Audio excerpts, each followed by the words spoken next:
What kind of stories will empower your teams to speak up in a virtual world?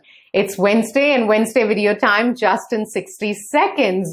A couple of weeks ago, I did a story in which I said, and the long-awaited war happened.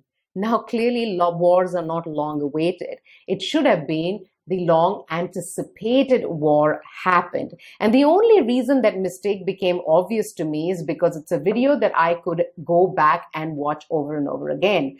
Now, that is the reality of working in this virtual world, where every Zoom meeting is recorded, every presentation is recorded, and the presenter and the speaker fears that because it is recorded, people will revisit. And when people revisit, it is just by default, we pick on mistakes that people make, which actually is extremely limiting for people who really want to speak.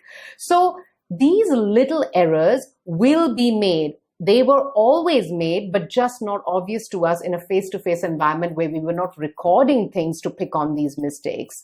Now, Malcolm Gladwell, who we all know is an amazing thought leader and author, a few weeks ago gave an interview in which he said this. You know, if you think back, again, to use a World War II analogy, it has often been said about how extraordinarily lucky the world was in those years to have Roosevelt in the United States and Churchill in America. I mean, now clearly, Malcolm Gladwell, what he said that Churchill was the leader in America, that's not correct. But it's not a demonstration of his intellect. That does not undermine his credibility at all.